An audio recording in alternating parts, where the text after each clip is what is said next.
life relaunching with one of my dear friends, Adriana Hogan, and her incredible daughter, Val. Mother-daughter duos, you guys know that I am so in love with Bella, and whenever I can get her on screen, I do. So I love that together, y'all are doing amazing things. But we have to go back a little further from that, because the way I met Adriana is through her fabulously funny, huge personality. I'm going to even say sometimes bigger than Rob's, Bob Hogan. This man completely changed for this woman. And you know, I don't ever tell girlfriends a man ever changes for a woman, but I have chills.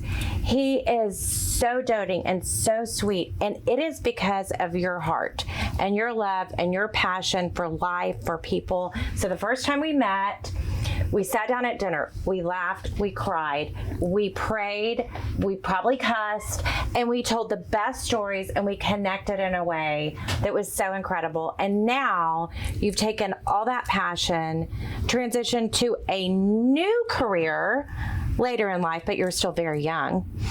And you are saving girls' hearts and sharing your passion with them in a way that changes our community and the world. So take it from here. How did you get to this place? Well, my background from Colombia, South America, my accent is from there. I went to school there to do architecture. Mm-hmm. And for many years I built homes, and I was fine. But when you have girls, you know, that is your life change forever. Mm-hmm. And boys too. But what you just feel your reflection in them. And then in some point of my life, I moved here. Mm-hmm. It was an amazing experience that I live in Colombia. My dad, in some point, runs to be president there, and I was the opportunity to be his right hand and working in many ways. And I think it's one of the things that he transformed and changed my life since I remember, is he always was thinking about the community and how to transform people's life. And that was unusual for a woman in Colombia to have that much access and that much connection, was it? Or no? Well, I think we have, but in that level, so be in groups of men, and then for me to allow to explain what I was thinking, but also to see that you can transform the community and see through them what they can do and really work together. And yes. I think that inspired me. So he passed away a couple years ago. That seed always been in my heart. And sorry, he just was an amazing man, and I think I'm here because of him. Oh, that's so beautiful. So I started architect, but I decided to go back to another field, which is psychology, and I have a license in prevention and drug abuse, and I started to work as a volunteer at the Children Assessment Center, which is sadly a place that you do, assessment on sexual abuse.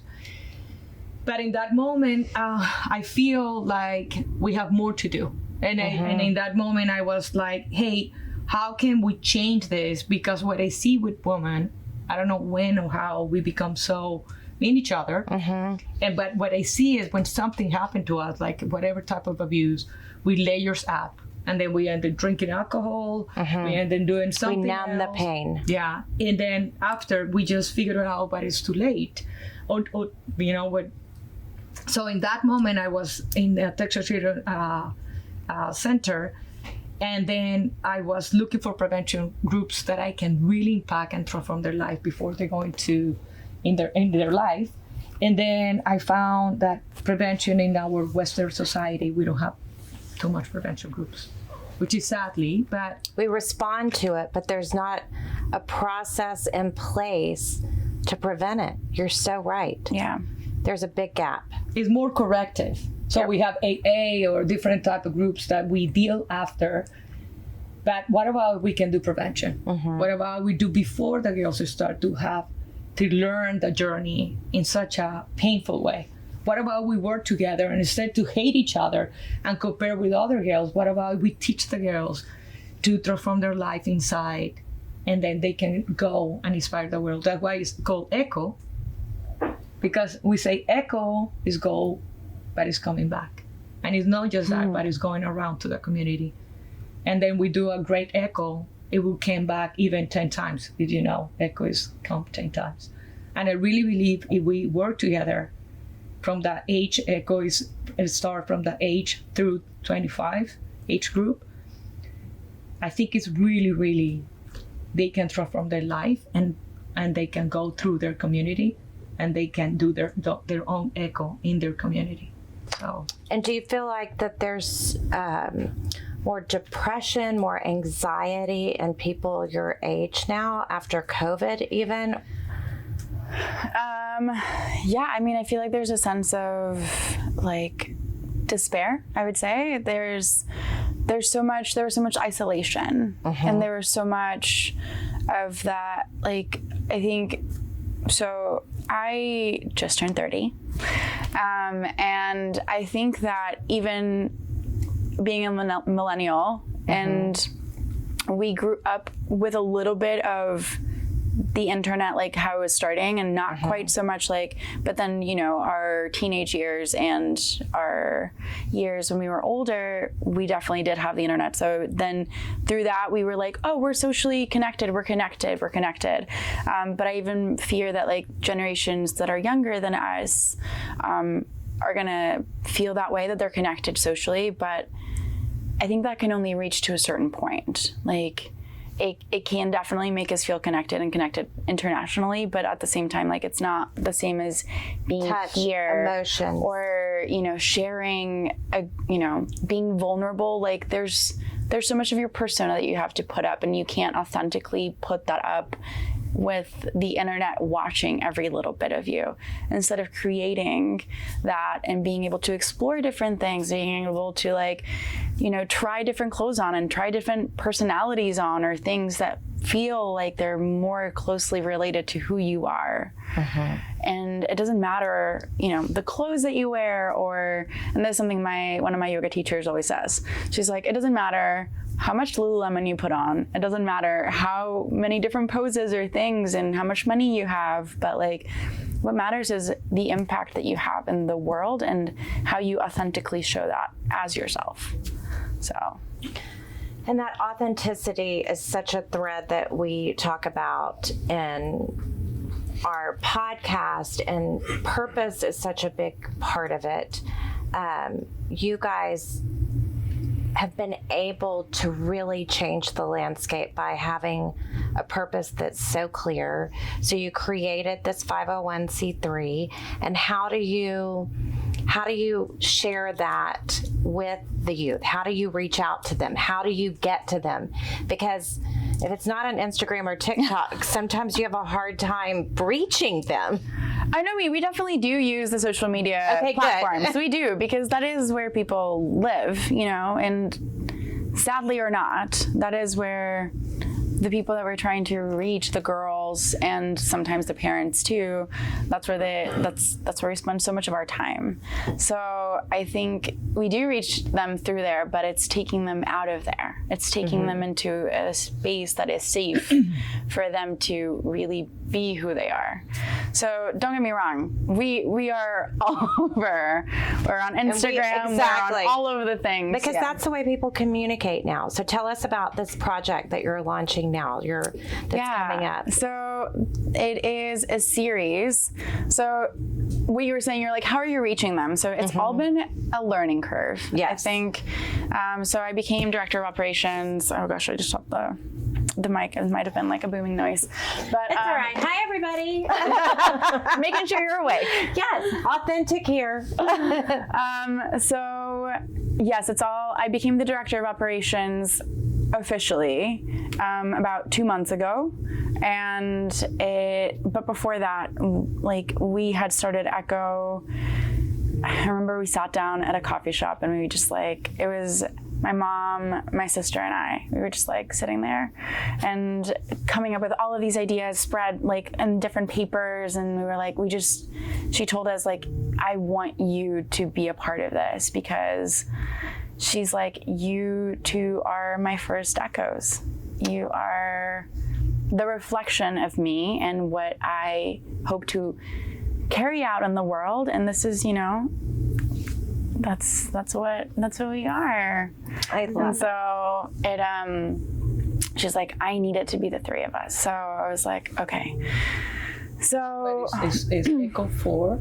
Yeah, it's Echo 4. And then we also included our little sister Elle as well. Oh, she is. Hi. I know. She's the one who fits, I feel like, the Echo mold the most. She's like the most authentic, just lively, wonderful self. And I think that shows you, she's 5, right? And I think it shows you like when you're 5, you don't have all these, you don't have these preconceived ideas of who you're supposed to be, what the world wants you to be. And I think it starts changing when it's like, this is what you have to be. I'm going to put you in a box.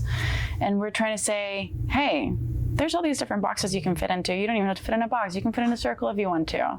And that's why we were like, okay, let's start launching this. And so now that we had our pre-launch in May, and then we are starting to launch our classes. We're working with different community partners as well. So we have 2 different branches of Echo, but I'll tell you about Echo 1 for now, and then we'll go into Echo 2.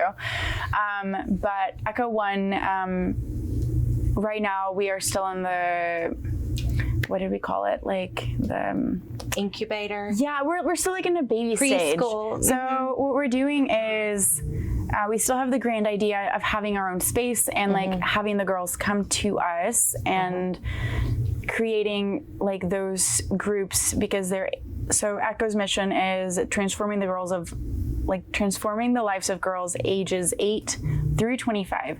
So they'll be with us from the age of 8 all the way to 25. Through the years, they'll go through different courses and programs. And they all fall under the 4 pillars that we have, which are based in the blue zones, which I know you know some about that. Yes. I mean, the blue zones are where people live to be over 100. And there's so many great factors that we can take from that about connecting and taking care of one another. And that sense of community that we've lost in our busy societies and big cities, and this feeling of family, being there for each other and building each other up, this extended family, this love you have for your father, it's something that we seem to be not grasping on as much in the U.S. now. Yeah, and I think that is why the blue zones like called so much to us, is like not only did they live to be 100, but their quality of life is stellar. My mom at one point was like, we're gonna make Houston a blue zone, and I was like, let's do it. Exactly. So that's why I think like so the biggest things for the blue zones or for Echo that we modeled after that is our 4 pillars are nutrition and health, because it is incredibly important for you to know the relationship that you have with food, because that is what's fueling your body, your mind, and not just like, oh, let's create these diet lifestyles, but and we have Dr. Mikhail. Yeah, we have experts that are going to be giving like that are going to be speakers and are going to be giving workshops. So Dr. Mikhail is a really amazing person who has created developed a program called The Weight of Life. So it has to do with weight and it has to do with mental health, and so underlying everything with Echo is a big factor of, like you were saying, like there's so much anxiety and depression and just all of these really big kind of things, just nuanced things that you can't really touch. You can't, I was like, nuance is not the word, but I don't remember the word that I was looking for. Intangible. But yeah, but the second one is active life and well-being. So continuing to move your body and continuing to have a good relationship with your body as well. Not working out because you want to look a certain Good way. in your Yeah. dress. Self-defense in that. Yeah, there's like self-defense, and then there's also just like because you want to be strong, you're gonna teach them how to like be in control of your body, how to and like be aware of your surroundings. And we were talking earlier off camera, but we were talking about like, you know, how to be aware of the things that are maybe dangerous to you, that you're not aware of those things. So, and which leads into the next thing, which is community and sisterhood. But it's always also about having the community around you, always making sure that there's people who are there to take care of you, and you are gonna take care of them. My favorite part of Echo, and this is what my heart comes in the sense that we have our phrase that is "I got your back," and it's so cool right now because every time that we talk with the board or somebody needs to, like actually for the pre-launch, one of the Claudia came to you and she said like, Val, I need an Echo moment. She didn't even say that. She was wearing these heels that were just, you know, sometimes you put on heels and you're like, this was not the best choice. Yes, exactly. So then that was what's going on, and I was like, okay. I was like, what size shoe do you wear? And so we happened to wear the same size shoes, so we traded shoes, and I was like, oh my God, that's the best gift for a girlfriend. And I said, okay, we're definitely doing this, but I'm gonna need my shoes back at some point for a show because I have no idea how you're walking around in these. Exactly. It was funny because and like the photographer just happened to be like, okay, picture time, and I was like wearing her shoes, and I was like, they don't match my dress, but that's fine. It's my outfit. But you say like, I got your back. Yeah, and I did, yeah. And now with anything that we need, we're like, I got your back.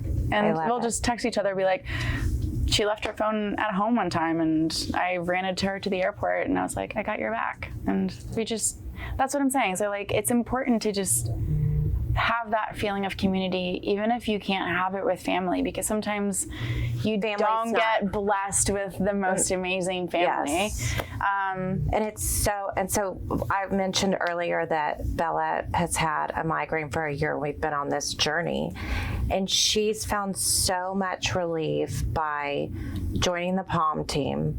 And even though she likes math more than she likes dance, it's given her a group of girls who they can bond together. She's working out 5 days a week, and she's creating something she could feel good about.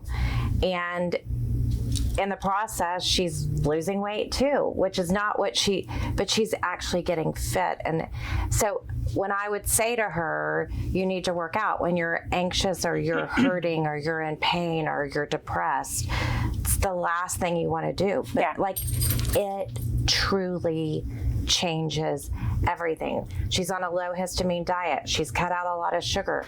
Like, all that together is part of it. Yeah, absolutely. And we can go to 1 million doctors and look for a pill, but you don't need a pill. Yeah, no. It's these things, and over we're shown that it's these pillars. Yeah, and it's with those three that like it like really allows the fourth to kind of blossom, which is the like finding your meaning of life or your purpose. Yes. And without those three, really, and like all of them are interconnected. Yes. Right? Because you can't have a healthy life.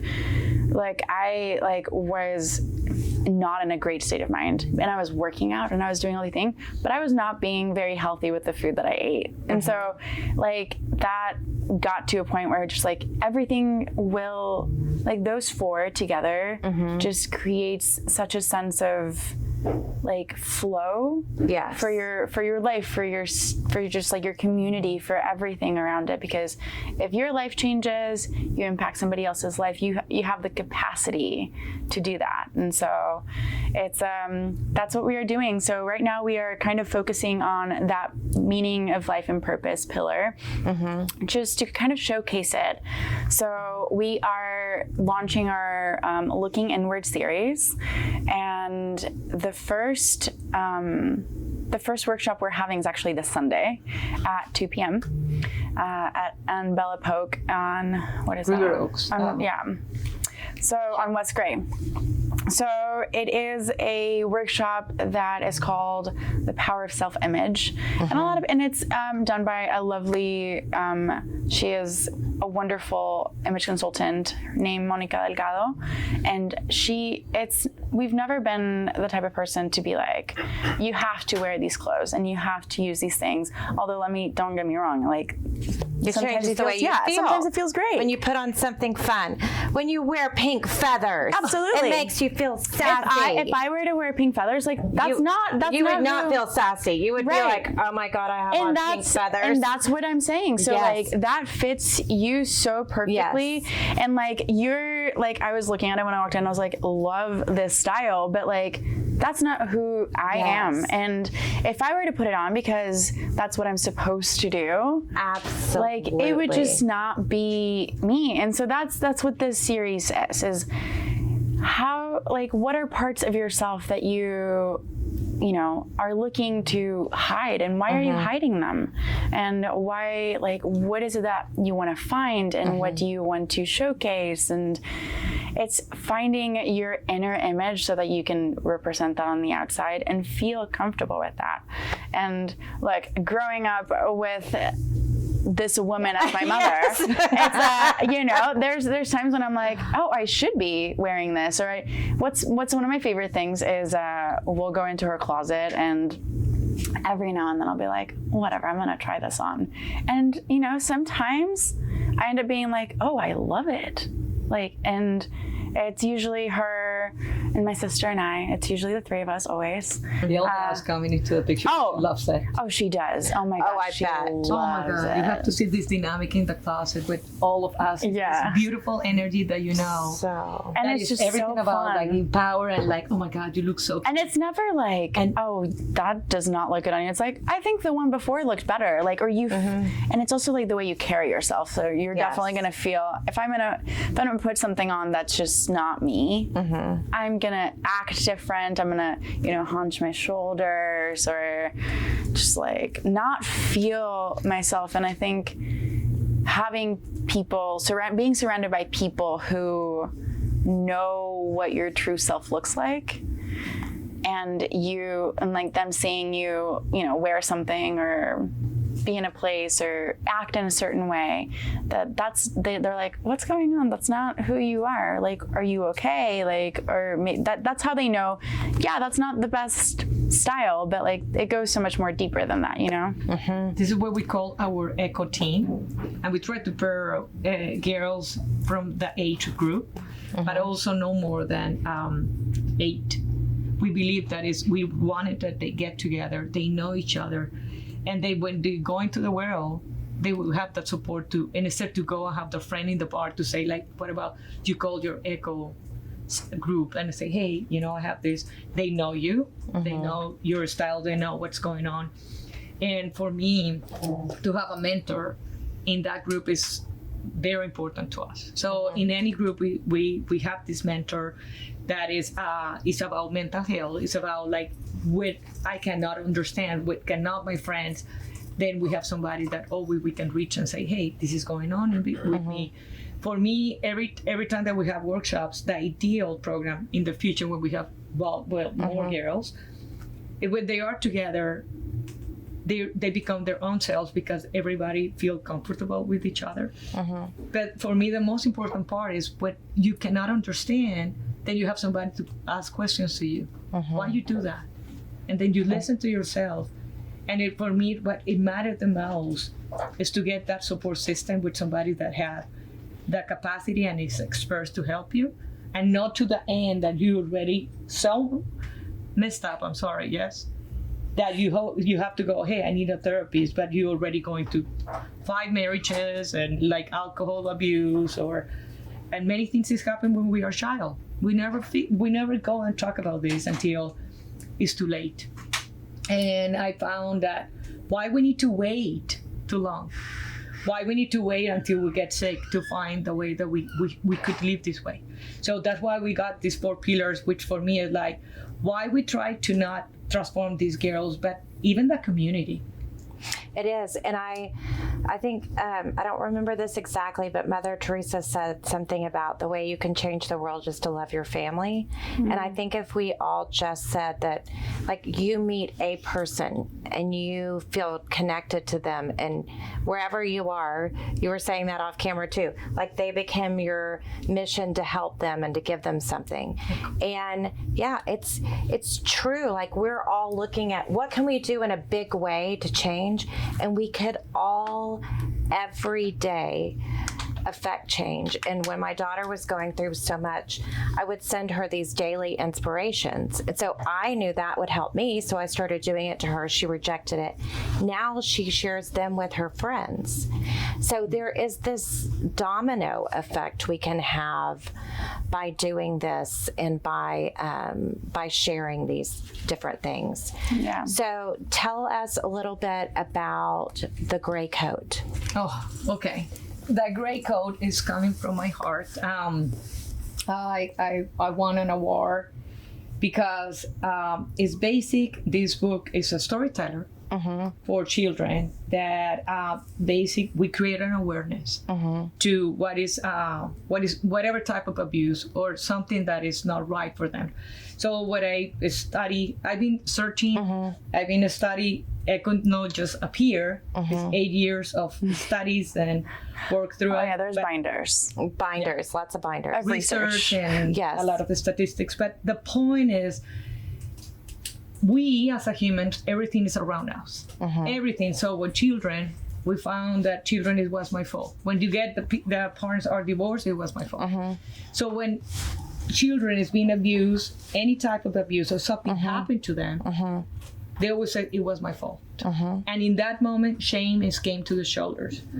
So when I was working with women and doing therapies, I found that when something happened to us, we create layers. And it's about the shame that is happened to us. Nobody can see it, and that's why it's called the gray coat.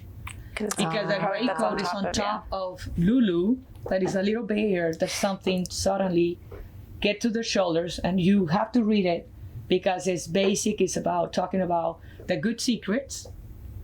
That is, it's a surprise party for your friends, but later on you will happy. The bad secrets that you feel like you have a tape on your mouth and you cannot talking.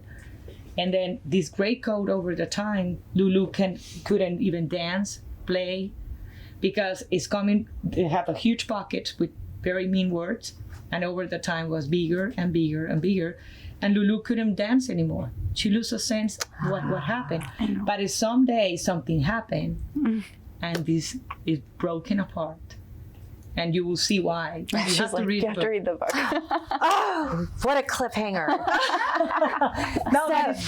But more importantly, what for me is like when you're 6, 5, 8, and even us, and we read this book even, and you ask the kids, for me it's important that you ask, what is for you a good secret?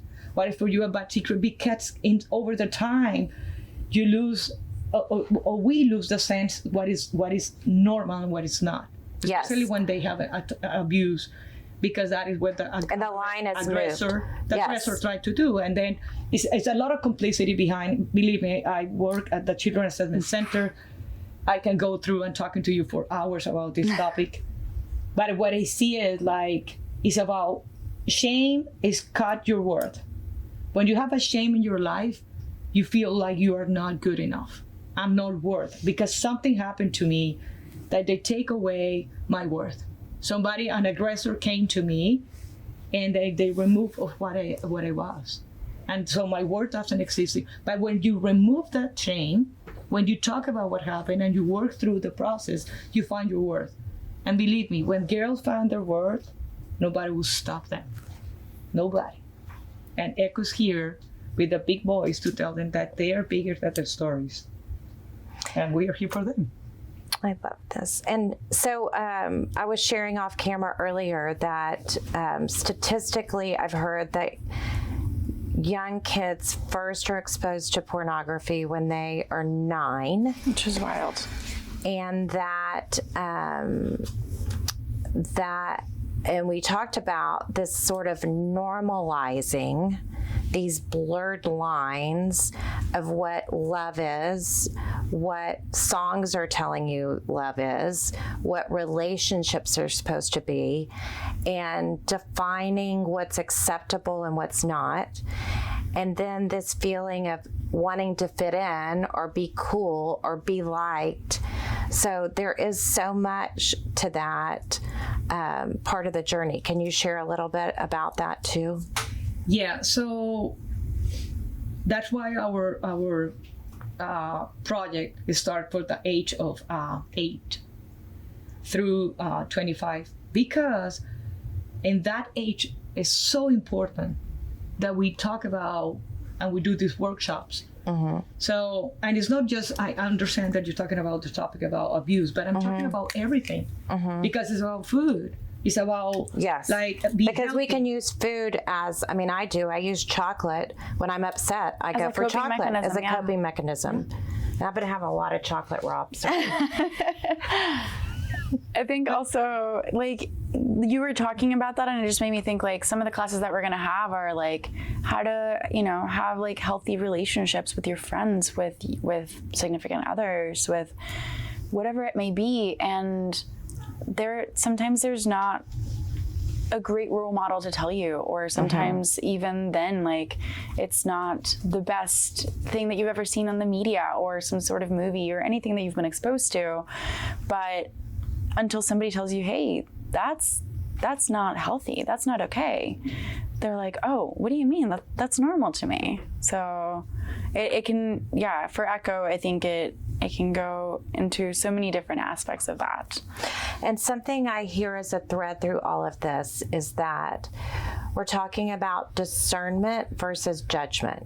Yes. And we're not going to, as parents, I think it's hard, and I've really worked on that, is that you want your kids to make good choices, and then you want to give them defining line for what's good and bad. And then there's a lot of gray. And then we know what we did as kids too, and that we turned out okay. But how to create these open discussions between parents and children.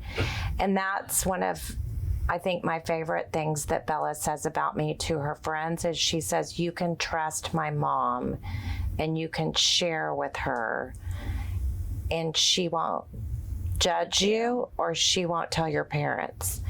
So can you give maybe some advice to parents that are struggling because their kids aren't opening up to them? Because it took me a while to get to this place. A lot of studying, a lot of researching, a lot of missteps. So what we do as a parents, we always say, you have to. You have to, because we have this concept in our mind of what we expect from them. And I think for the best advice that I can give it to everybody is like, don't tell them what to do, just listen to them, where they're coming from.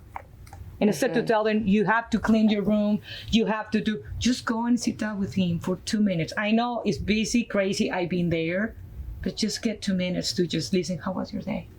And hey, I would say they stop. The power of touch. So, and then sometimes they don't want to be touched and they're 13, 14. So I would say because they have pain. Yes. It's our layers. It is. So whatever we respond with pain, whatever we respond with like, I don't want to talk, is about pain. So if we have the 5 minutes patience and just sit down with them and just be there. And if they want to be annoying or something, or just watching the phone, I do that with my daughter and just with Gabby. And even with Elle, like, why are you looking there? And I just be quiet for 1 minute. I know, it's hard for me to be quiet for 1 minute, but I do. In the sense that it's just to be with them and listen where they're coming from. Yes. It's so much powerful when you listen them or just be present. I'm talking with right now, I do therapy with a girl and I'm working with her mom now because it's so important to work with each other. Yes. And then they struggled, they're going through the moment, and she came to me this week and she said, hey, I'm so amazed something is going on. She's been changing so much. And then she started to do mothering things like, you have to do that. Go and clean this. And I say, like, please stop right there. Just contain her. Just hold her If she doesn't want to be touched, look at her what she likes and go down and play with her. Like Dr. Hogan, which is Elle. I play with her and I'm her patient. But more importantly is because we play this. And then what about we play their roles? What about we play with our girls when they are 20? Like this morning, like what about we just stop to do orders of what they need to do and just be with them of what they need to have. And I think too, as parents, when we show our vulnerability and we let them know that we make mistakes too, or that we have pain too, without putting it on them, I find that it makes them feel not so alone in the journey. But you know what happened? And I see parents, they've been hurt too. Mm-hmm. So when I see what parents and kids doesn't connect, both have pain. Yes. So they create these layers between them. Yes. And then over the years is more layers and layers and layers. And you know what is the only thing that matters right now in that spectrum? One of them throw the gray coat away and look at them and say, yeah, you know what? I messed up. I'm sorry. I feel pain right now. I don't know how to reach you. Be your authentic you. I don't know how. I'm sorry. I just feel stupid. Be your authentic. Put your hands in your heart and say, like, you know what? I just feel so dumped right now talking to you. Maybe, I don't know how I even talk to you. And then believe me, kids will know when you are authentic. Yeah. Believe me. No, I was going to say, like, if it gives you any solace, like, the relationship that we have now, when I was a teenager, we had some rough times, I would say. Yeah. I think there's something so, like you're trying to separate yourself so much from your mom. You don't want to be a little kid anymore, and you're like, and I know people are like, you guys look like you're twins, we look so similar. And I was like, I don't want to be like her. Like, I remember saying that over and over. And honestly, like, we got closer together as I was like becoming an adult, and then we had like some years apart, but my mom never gave up. Oh, and that's what kids need. Yeah, she know we'll never. She never gave up, you. and she just kept on saying, like, I love you. Like, I love you so much. And I honestly, like, I think it wasn't until like we started working on Echo together, because there was this just point where we were not budging. She was stuck on her point, and I was stuck on mine, and I was like, okay. And she was like, okay, but like, I really want to work on this together. And I was like, okay, how are we going to work on this together if we can't get past this?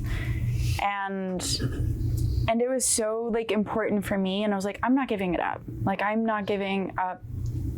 Like, I'm not giving up on this point. And she was like, oh, okay, let me try to see it from your perspective. And I think coming at it from a place of like curiosity instead of just like, and like, she was like, okay, like, what can I do? And it's not always about like, believe me, I have many things that I can be better or whatever at, but like, I think ultimately it's the fact that like, just knowing that like, even when we were fighting, and there was like a month when we didn't talk, which was very rare for us, but like a whole month, and she was still there, and even she was angry, she was still there. And just knowing that like, I was never going to be alone. She is always going to be there. And so if it's any tip for a parent, just coming at it from a place of curiosity and just letting your kids know that no matter where they are, no matter how angry they are, how whatever, like that you're not going anywhere. I think that's what really makes a difference. So, and I had a situation with Bella with some friends and different things that were happening, and I made a choice of her blatantly over anything else. And I adjusted the way I moved through life and I think her seeing that and seeing that commitment, and I think as parents we can say that our kids are the most important things in our life, but sometimes our actions don't back that up. And if we really, that goes back to purpose, I feel like, and this authenticity is like owning it. Not saying family's the most important thing to me, but then not choosing family. Yeah. Like consistently figuring out what's most important and making that happen is also the way to create the strongest relationships with the people in your life, because then they know consistently they can count on you over and over. And then I think that makes you more accountable to other people too. Yeah. And it's hard. There's so many things pulling us in so many different directions. So how can people get involved? What would, kind of in summary, we're reaching the end. How do people get involved? Are there parting words you want to give to people? How can they stay connected with you? I mean, definitely follow us on all of our social media platforms. We, like I said from the beginning, we are on there because we are trying to reach a wide audience. So Instagram or TikTok, Facebook, LinkedIn. It's, if you're wanting to get involved, it's Echo for like the number 4 us. echo4us.org is our website. So definitely, if you are interested in knowing more about it, go there. We do have some spots left at our event on Sunday. So if anybody is interested, like, we are more than happy to have you and get to know you. It's almost sold out. Yeah, and then so I think we are going to be having a fundraiser in December. We're going to be having an event in November, another part of the Looking Inward series. It's going to be with a dear friend of mine. We'll share it, but it's going to be, again, just looking inward is going to be just getting to know yourself a little bit more. So that, and if they are interested, they have like a wonderful skill that they're like, I would love to share this with a girl. You know, with girls, we are always looking for instructors. We're always looking for people to share their story, because like you said, I think like with any of our instructors, it's always about how do we connect with the girls? And it's about having that vulnerability and being vulnerable, because then those girls will also open up to you. So and for us is to work together. It's annoying, you know, old-fashioned to be mean to each other. Come on. We have to leave that behind. It's 2022. Yeah, it's 2023, which let's go and work together. It's not about like you are better than me or like I'm or whatever, but just go and work together and start to send a message. This is not for me. I can continue to be an architect. I can continue to do something else.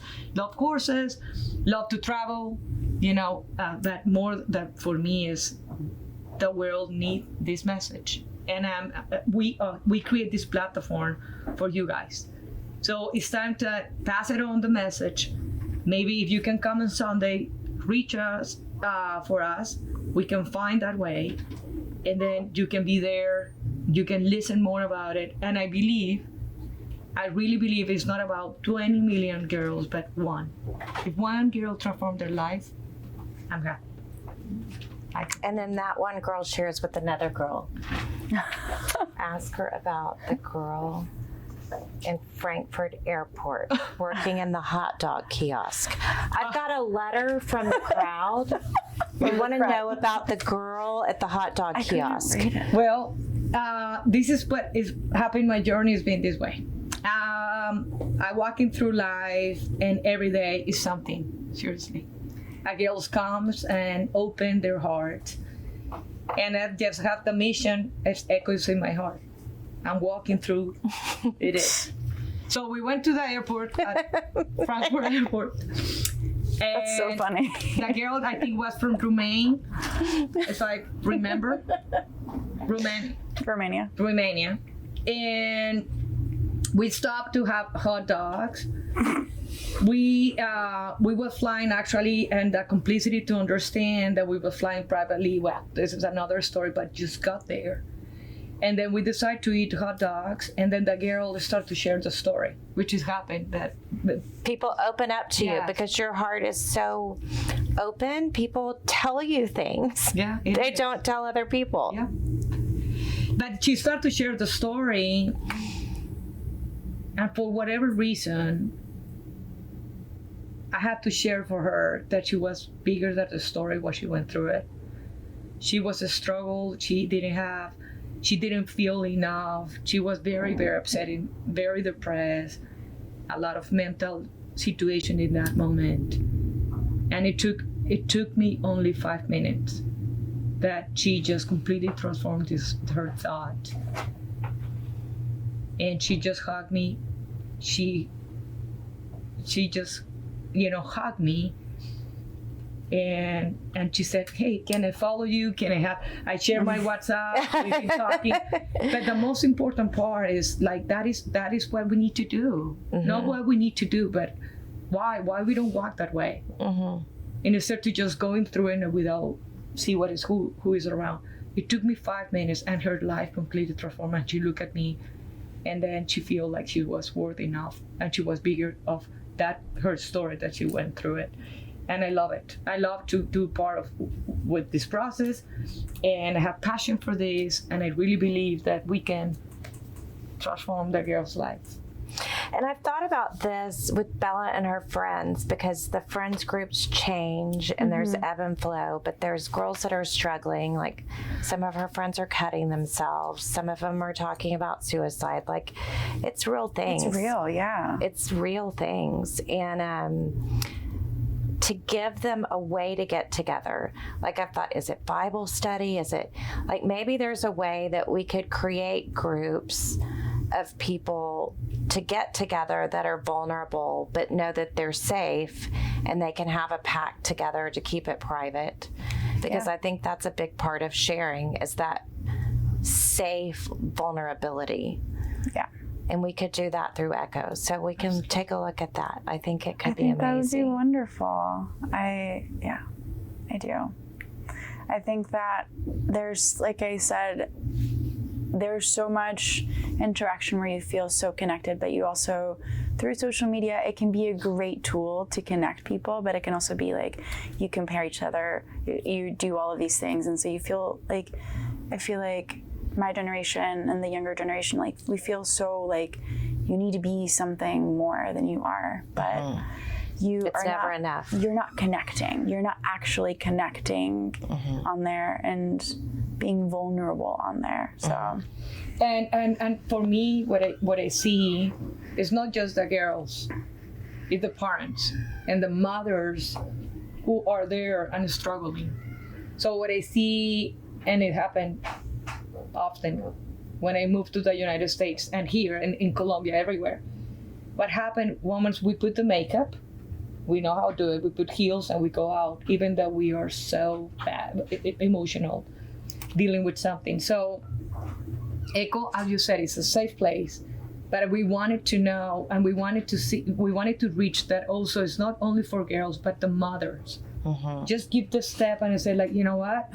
I don't want my daughter to continue what I haven't. And you think that you can go in the closet and hide it, and it's not a big deal. I will hide this. Nobody will know.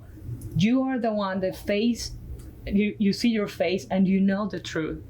So we are here for you. We don't judge. Believe me, I can tell you stories to not be judged.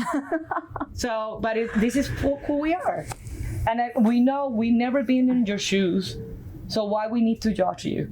But I know for sure that this is not for girls only, but for the mother, the struggles, that they don't know what to do. We went to an event, and it's so amazing now that people know, they check my bio and they know that I work in mental health. A few girls came to me, and she said to me, "Hey, when we can have coffee, I need to talk." And then I know a lot of things happened to them. You never expect this, because they was like one of the richest people in Houston, Texas. And when she's open up, I hold her, and she's very lonely. And I said, "You are not alone. I got your back." So this is what I wanted to. They know that we got your back. Love that. Thanks so much for tuning in, everyone. Continue living the authentic life, and we want you to know that at Echo, for us, we've got your back. We got your back. Got your back.